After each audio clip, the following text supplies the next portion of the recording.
Muy buenas tardes. Nuevamente estamos con el programita nuestro. Nos obligaron a salir.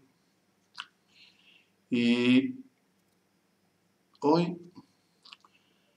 eh, recordaba que en nuestros programas anteriores hablamos de la necesidad de comprender cómo está estructurado el poder sobre gran parte del planeta. El poder económico que elabora el poder político sobre el mismo territorio planetario. Eso nos llevó a hablar de los amos del mundo. El hablar de los amos del mundo nos llevó a hablar de qué herramientas se valen para ejercer su dominación. Bien, y habría que proseguir con el mismo razonamiento, porque decíamos que si no entendemos cuáles son los centros de poder en el mundo, no vamos a comprender lo que vivimos, nuestra realidad, porque estamos dentro de ese territorio que está dominado por cierta gente a la que nosotros le llamamos los amos del mundo, que son familias, pocas familias que han acumulado a través del tiempo, a veces siglos en el caso de alguna familia, como los Rothschild, o los mismos Rockefeller, que hace 200 años que están casi, o un poco menos quizá, pero los Rothschild sí hace varios cientos de años que están acumulando. Bueno, y hoy controlan el mundo, gran parte del mundo, no todo, gran parte.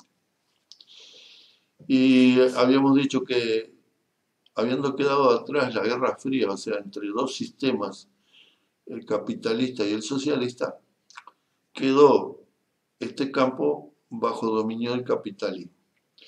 Las experiencias comunistas están rodeadas o bloqueadas, como Corea del Norte o la propia Cuba.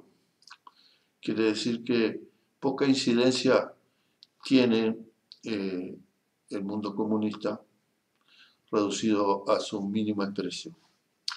Bien, entonces estuvimos hablando sobre las herramientas que utiliza el poder,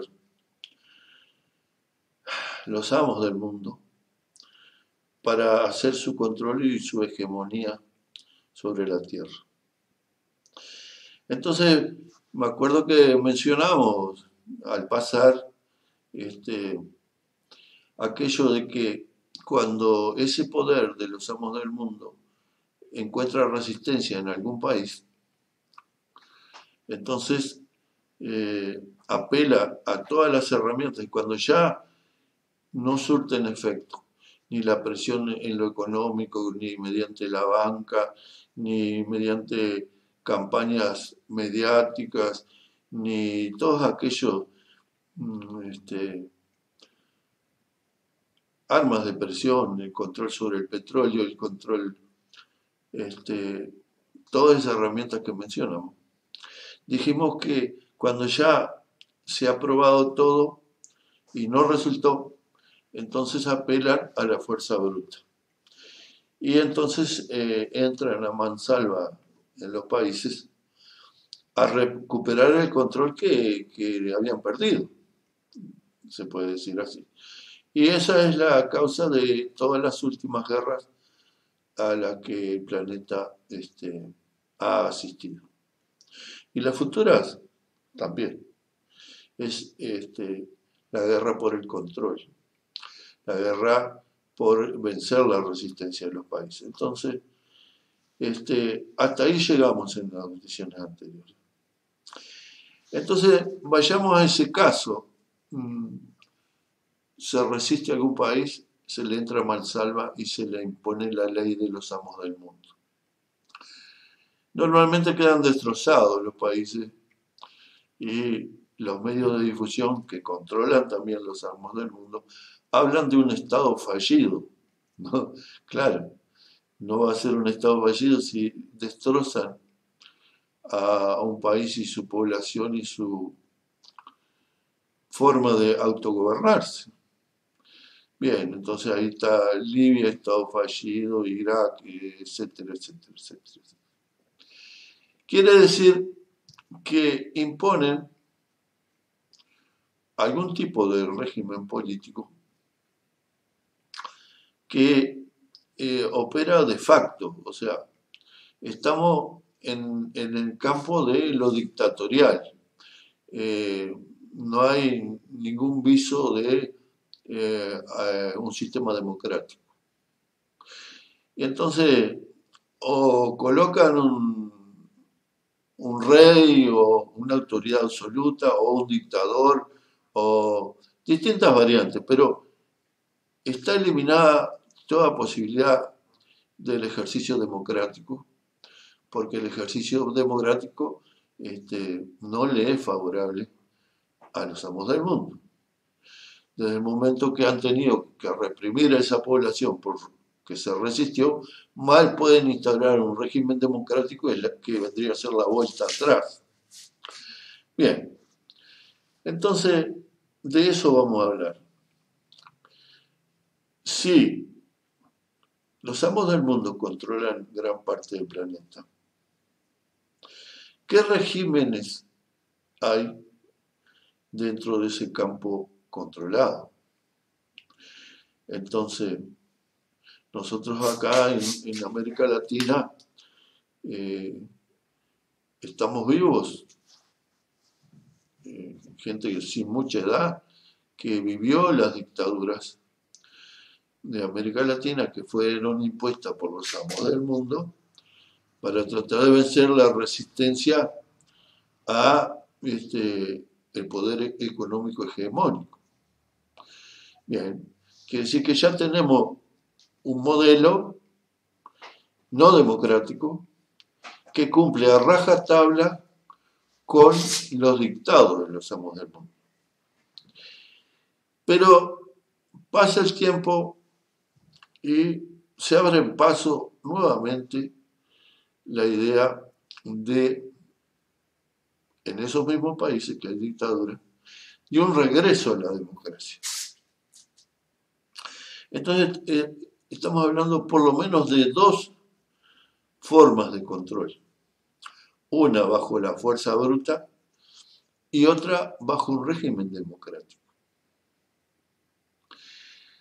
Por lo que hemos dicho en todas estas audiciones, si un régimen democrático, venido después de los regímenes de fuerza, se mantiene en el tiempo, o sea, tiene décadas, una década en el tiempo, 2 décadas, 20 años en el tiempo en un país, quiere decir, según la lógica que nosotros hemos aplicado en estos programas, quiere decir que bajo esa democracia no hay una resistencia mayor a los amos del mundo.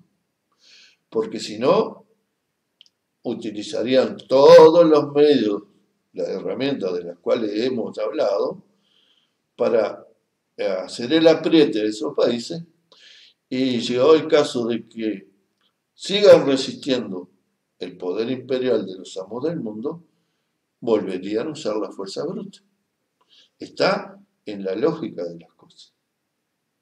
Quiere decir que si hay un régimen democrático que perdura, según esta forma de ver la realidad, es porque está cumpliendo con los dictados de los amos del mundo.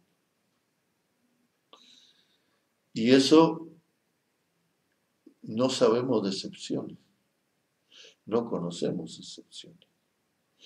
Quiere decir que si tomamos nuestro país, y acá la dictadura eh, formalmente tuvo fin hace 33 años, o 32 o 30, como quieran. Quiere decir que en nuestro país se deben estar cumpliendo los dictados de los amos del mundo. En nuestro país y todos los que se parezcan, que tengan un régimen democrático bajo el territorio que controlan los amos del mundo. Cuando se apartan de cumplir los mandados, los amos del mundo han agarrado mucha experiencia y últimamente, en los últimos años, antes de apelar a la fuerza bruta de los ejércitos invadiendo los países, toman las intervenciones, son un poco menos cruentas. Entonces, usando su potente aparato mediático,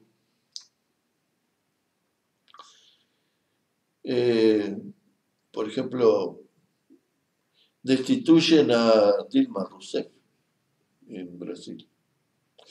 Lo hicieron con Zelaya en Honduras, bajo un régimen democrático. Y no mandaron los tanques. Fue una operación palaciega. Lo agarraron durmiendo, lo cargaron en un avión y lo llevaron. Después, los medios de comunicación que ellos controlan le buscaron una justificación.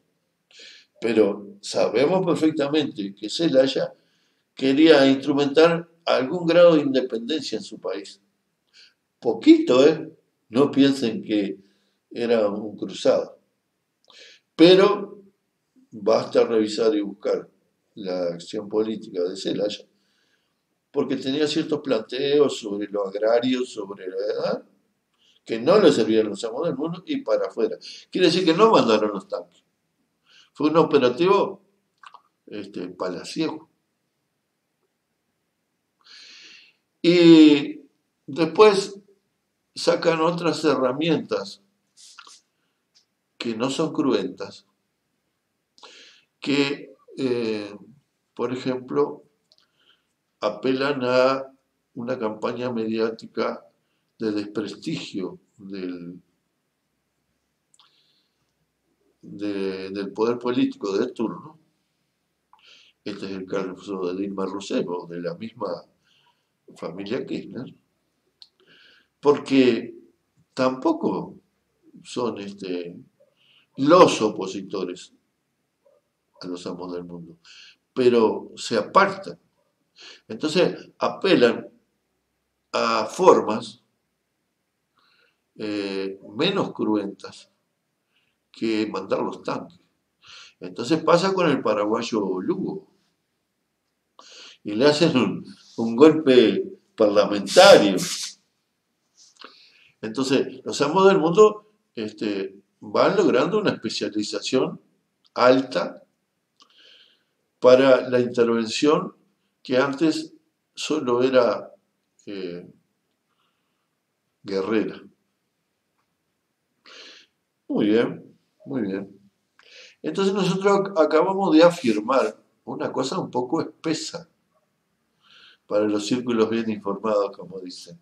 Estamos diciendo que si una democracia, formal o lo que sea, pero se vota, hay elecciones en los países, permanece en el tiempo, es porque están cumpliendo con los deberes que los amos del mundo les dictan.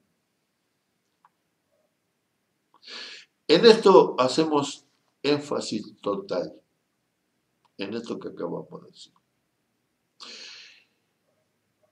Y inclusive podríamos decir que en esos países no se visualiza una oposición, puede ser el caso de Uruguay, que manifieste la más mínima resistencia a los amos del mundo. No se ve. Porque como habíamos dicho en programas anteriores, los políticos de todos estos países pueden tener sus motivos personales y hasta vocación política, pero saben perfectamente cómo se las gastan los amos del mundo. Y para manifestar algún grado de independencia, después de ver lo que estamos viendo, que Lugo afuera, Zelaya afuera, Dilma Rousseff afuera, etcétera, etcétera, etcétera, los políticos están normalmente mejor informados que nosotros mismos. Pienso, lo decíamos en un programa anterior, temen por sí mismos. Y solo políticos que tengan una vocación y un grado de valentía suficiente son capaces de cambiar las cosas en el seno de las democracias. ¿Verdad? Bien, entonces vayamos, si hay dos opciones en el mundo dominado por estas familias, que uno es un régimen antidemocrático, represivo, etcétera, etcétera, y otro, alguna de las versiones democráticas que existen, vamos a detenernos un momento en las versiones democráticas.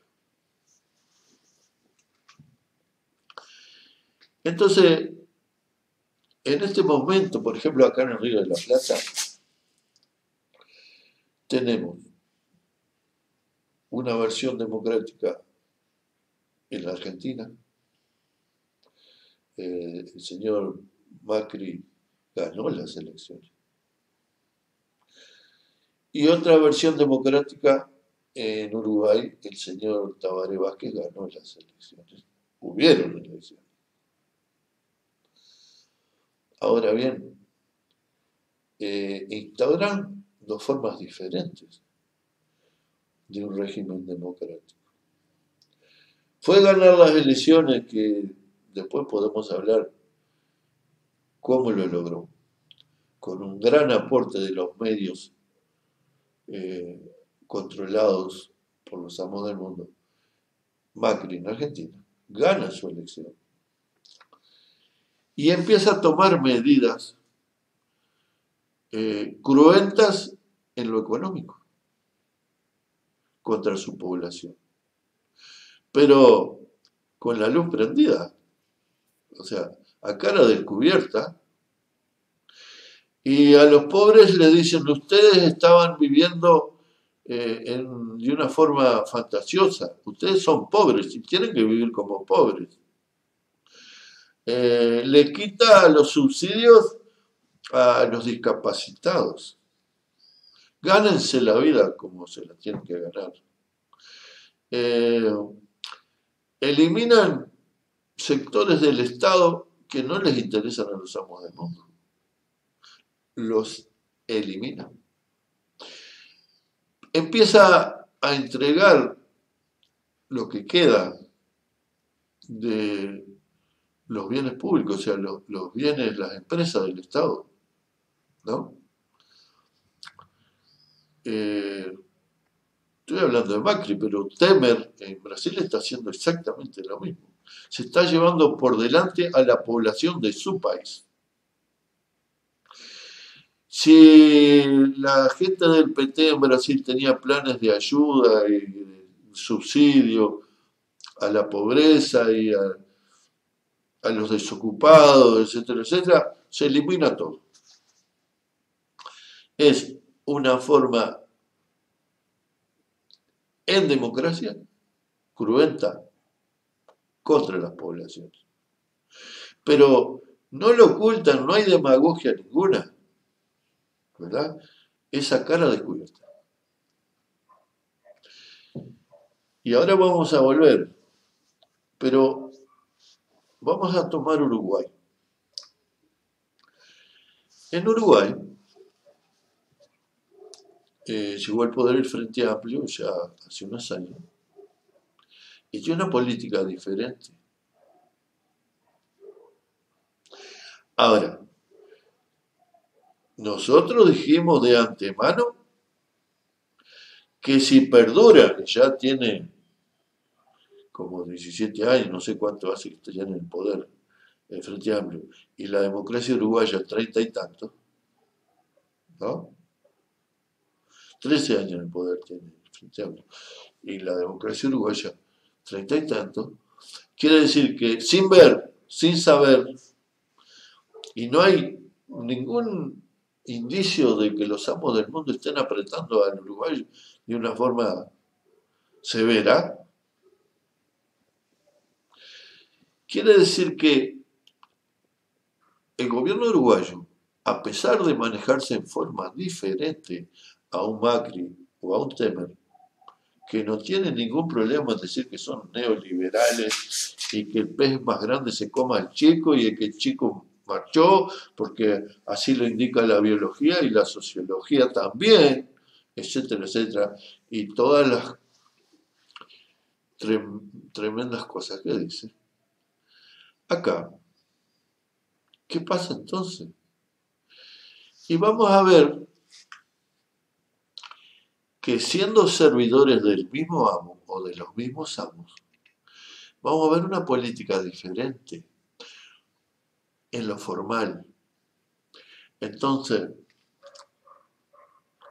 se alienta una mejora, algún tipo de mejora, en todos los sectores discriminados, históricamente discriminados. Entonces vamos a ver que el gobierno del Frente Amplio o este tipo de gobierno del cual el Frente Amplio es un buen ejemplo, gobierno en democracia, alienta a los discriminados. Entonces genera y promueve todas las organizaciones femeninas que hace miles de años que están discriminadas en el sistema que conocemos. ¿Qué hace con eso? Genera demagógicamente, lo decimos de entrada, porque si nosotros estamos diciendo que están cumpliendo con los amos del mundo, quiere decir que demagógicamente están dándole alas a sectores discriminados, cuando en realidad están entregándole a los amos del mundo la tierra, los bienes de todos los pobladores, etcétera, etcétera, etcétera. No nos vamos a entender en todo lo que entregan, lo dejaremos para una próxima programa, porque si no, no terminamos de decir lo que queremos decir.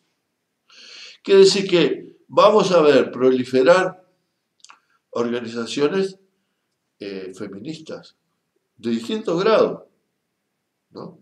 No importa, de distintos grados, de distintas concepciones, pero las promueven, las alientan. Vamos a ver alentar a otros discriminados, por ejemplo, los raciales. Si bien dicen algunos que las razas no existen porque es un tema científico técnico que yo no domino, pero sí sé que hay discriminación en gran parte del mundo con los que tienen la piel de otro color que las mayorías, ¿no? Entonces, en Uruguay tenemos que, como hay alguna minoría étnica, o no sé el nombre exacto, que son negros, entonces se promueve la participación de los negros, repito, en forma tan demagógica como el caso de la mujer. Pero no paramos ahí, ¿eh? Tenemos el tema de la diversidad sexual. Entonces, se promueve. Hace pocos días hubo un incidente en el Parlamento porque llegó al Senado por esa actitud demagógica. si no, no podría haber llegado de ninguna manera al Senado alguien que representa la diversidad sexual. Entonces, diversidad sexual también se alienta, se permite el matrimonio entre eh, homosexual, digamos, entre seres del mismo, reconocidos como del mismo sexo, hasta ese momento.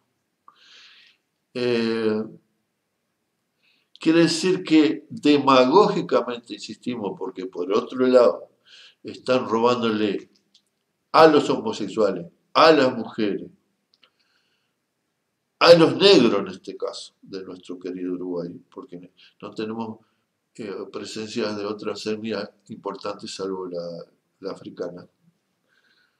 Eh, los están robando por otro lado. ¿Quién los está robando? Los amos del mundo a través de los políticos uruguayos. Por eso la estabilidad acá, que no hay indicio de ninguna intervención directa de los amos del mundo, porque se están cumpliendo la letra. Y también hay algunos vestigios de que mantenemos dentro del territorio descendientes de los charrúas o de los... También, venga para acá. Demagógicamente. No es un plan de justicia con la mujer, con los negros, con la diversidad sexual, con los indígenas. ¿No es? Pero hasta ahí hay más discriminados. Entonces, históricamente, hasta lo recoge el folclore está en todos los dichos y en la mente de nuestra sociedad, aquel que se hacía artista estaba llamado a morirse de hambre. Ser artista era morirse de hambre, ¿verdad? Entonces, aquellos músicos, gente del teatro, etcétera, etcétera, que era cierto que se morían de hambre, o mejor dicho, no vivían de su arte, para decirlo de una forma un poco más precisa, también fueron alentados. Entonces tenés que en Uruguay, todos aquellos que pertenecen a la diversidad sexual, hoy promovida y aceptada por el gobierno, la raza negra, los indígenas que puedan quedarnos, las féminas, las damas, las mujeres, todos estos que venimos nombrando como discriminados, hoy encuentran de parte del gobierno un aliento. Y no es que le pongan millones de dólares arriba de la mesa. La discriminación era tal que cualquier modificación en sus condiciones lo notan, ¿verdad? Es por eso que es doblemente demagógico. Entonces los artistas tienen la oportunidad de presentar, capaz que no les pagan un peso, pero les dan la oportunidad de presentarse en tal lado o en tal otro. Entonces se arma una cosa de clientelismo político, porque vos hablas con un artista o con un negro, ningún gobierno históricamente les dio pelota, y ahora sí. Entonces quiere decir que hay dentro de las democracias también variantes, y hay democracias como la nuestra que, sirviendo al mismo amo, lo hacen de otra manera, ¿verdad? Y se promueven, se alientan en el seno de la sociedad los discriminados. ¿Por qué lo hacen? Para encubrir, ocultar que están entregando el país empaquetado. Entonces, es muy difícil que alguien, un gay o un negro, o todos los que hoy tienen algún tipo de aliento, es mucho más difícil considerar que no tienen un buen gobierno que aquellos que no lo son, ¿no? O que no están en el movimiento feminista, o qué sé yo, es mucho más difícil. Porque encuentran algún tipo de aliento, ¿verdad? No sé si nos explicamos bien con esto, pero eh, es una política demagógica de clientelismo político. No es ningún afán de justicia, porque si el afán de justicia estuviera, no servirían a los amos del mundo de la peor forma, porque habría que ver quién entregó más. Si los gobiernos neoliberales, a los Temer o los Macri, qué sé yo, o estos gobiernos demagógicos. Habría que verlo. Esto nosotros lo subrayamos, no sé cuántos minutos llevamos ya. 30. 30 minutos nos pasamos. Bien. Esto nosotros lo queríamos subrayar. Porque en el seno de la sociedad genera rispidez todo esto. Entonces, hay gente que se recalienta, porque se asiste al mundo gay, se asiste y tienen capaz que algún tratamiento y hasta alguna clínica, como últimamente se dijo, especial la raza negra. Eh, eh, ¿Tiene alguna preventa? Quizá los indígenas o los descendientes de los indígenas. Pero entonces la gente se recalienta precisamente porque no comprende qué es lo que mueve al gobierno. Cuando lo entiende, entonces lo encaja y no es que lo acepte, pero lo puede clasificar como una demagogia que se utiliza en ciertas democracias para servir a los mismos amos del mundo. No es que estén tirando plata, no, no, no están tirando plata del pueblo, no están tirando. Están haciendo una máscara para que sea más estable el dominio de los amos del mundo. Bueno, nos pasamos un poquito y pedimos disculpas al equipo de producción, pero lo vamos a seguir un poco más a esto porque requiere de algunas puntualizaciones más. Muchas gracias.